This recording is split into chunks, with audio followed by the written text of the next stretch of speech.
If you're anything like me, you probably love throwing swim baits. And that's why this episode's brought to you by the Savage Gear Soft Shine Glide. This is a bait I helped develop alongside the Savage Gear team, guys. Full soft body, line through, one of the most unique glides I have ever seen move in the water. You impart your own action, so there is a little bit of a learning curve, but I'm going to absolutely crush them on them this season. Now let's get back to Neko rigging. Here's the start of a new series that I'm calling When Would I? Okay? When would I throw the Neko rig? Okay, whether you want to call it a Neco rig or a Neko rig is entirely up to you. Neko's the proper pronunciation, but if you're one of those people that says a weighted wacky worm and a Neko rig are the exact same thing, this video is probably too advanced for you, and turn away. That's totally fine. This is not about how to fish a Neko rig, not whatsoever. This is when I would do it over another rig. And I'll tell you and I'll mention other rigs and why and when I would pick up the Neko rig versus another one and how effective I think it is for a person to actually know and understand the rig. So how important do I think it is that you understand the Neko rig? Let's go a 0 to 10 scale here. 0 being I wouldn't tell you to learn it whatsoever. 10 being a must-have. Like, you have to know this technique. I'm gonna be stingent with this, and I'm gonna say an 8. Okay, and the only reason I wouldn't give this a 9 or 10 is because you could still fish like a finesse Texas rig down there. You could still fish a shaky head. You could still fish a drop shot down in a lot of the spots you can fish a Neko rig and catch fish. Although I think the Neko rig is way more effective at not getting snagged, and it can outfish a lot of those just from its finesse ability. Let's get back to it. When would I throw a Neko rig over anything else? And you really have to think, okay, why over a wacky rig? Why over a drop shot? Why over a weedless why over a Texas rig? Why over a weighted Texas rig? Why over a free rig? There's so many variables when you think about bass fishing rigs, okay? So when I think Neko rig, there's a large variety. There's 7-inch worms, 3-inch worms, little finesse worms, tiny little nail weights, heavy nail weights. You can fish a Neko rig, I would say effectively from 0 to 20 feet, depending on what you're fishing. You can fish it on a hard bottom.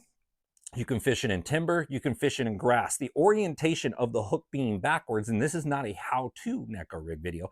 This is a when-to, gives you a super weedless option, okay? And when I say weedless, basically, this is, a Neko rig is probably the single most weedless, and when most people say weedless, you're thinking about snagless, to where it doesn't snag on timber, it doesn't snag on rock. And the reality is the Neko rig is probably the single most snagless finesse option you have. And the reason why I say this is the weight is inside the worm and the hook orientation is up the worm some. So even on riprap where rocks like shaky heads and drop shots are getting stuck in between the rocks or getting caught in between a V on 2 pieces of timber to where you're getting snagged, the Neko rig oftentimes successfully moves right through there. So if I had to personify the Neko rig and where it's really good, 0 to 20, heavy snags, pressured fish, clear water, calm days, post frontal, sunny, slick, calm, where it's difficult. Fish are not chasing. You're throwing a reaction bait, working a jerk bait, I'm throwing a square bill, I'm throwing a chatterbait. I'm getting no love, no follows, okay? I'm fishing the middle of the water column. I see nothing on the graph. I'm moving, I'm looking at my fish finder. There's nothing there. These fish are holding to the bottom. I'm confident that the fish are there. The Neko rig can't really be fished fast. You kind of have to be confident that they're there, similar to like a drop shot, okay, in that regard. So if I said, what else? Let's say these fish are in 6, 7 foot of water. There's grass, there's timber up there. Why would I throw a Neko rig instead of something like a weightless Texas rig or a weighted Texas rig where it's going to lay on the bottom, it's going to slide through there? That's probably the single closest thing that I would argue is fishable, similar to a Neko rig. A shaky head, okay, is down there on the bottom, but it's beefier. You have bigger hooks on a shaky head. You got a hard head. It's making more noise. A weighted Texas rig, you're bumping down there on the bottom. Your terminal tackle's bigger. You're typically going to run bigger hooks, okay? And you're going to be moving it more on a bait caster, slightly heavier line to rip them out of cover and structure, okay? And if they're biting down there on the bottom and you can fish that heavier terminal tackle, maybe that's a better choice that day. But when I'm picking up the Neko rig, I know it's been tough, okay? I'm getting few bites. Maybe I'm getting 5 to 10 bites a day, and I want to get 15, 18, 20 bites possibly. There is nothing more finesse than we know, like a wacky rig, okay? A tiny hook right in the middle of the worm. Neko rig's remarkably similar to that, okay?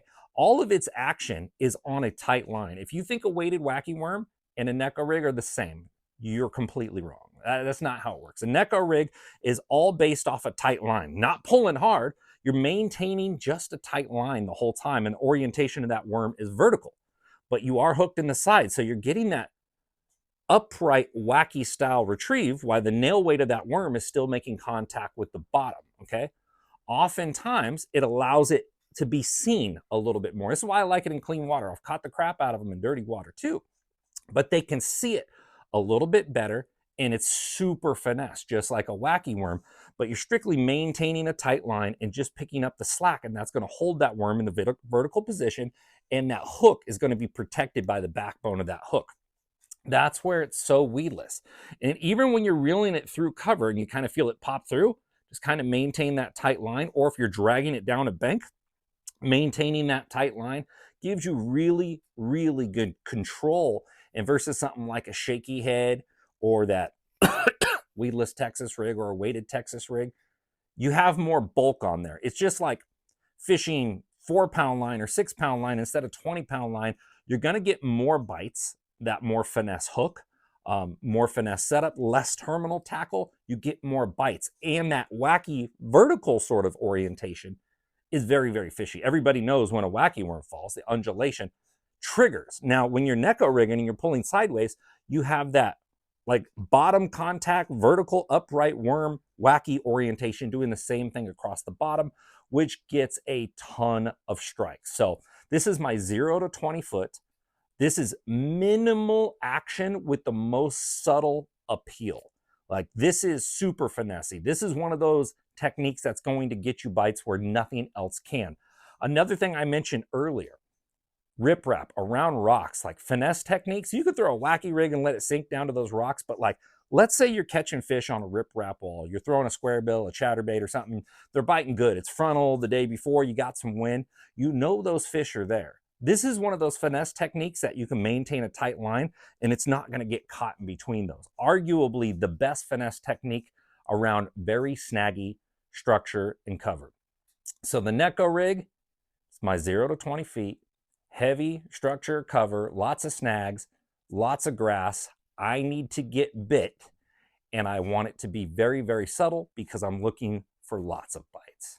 I'm Nick the Informative Fisherman. If you like this video, make sure to drop me a follow. And if not, if you're looking for the how-to version of this, check the description. If I have a how-to, I'll throw it in there for you.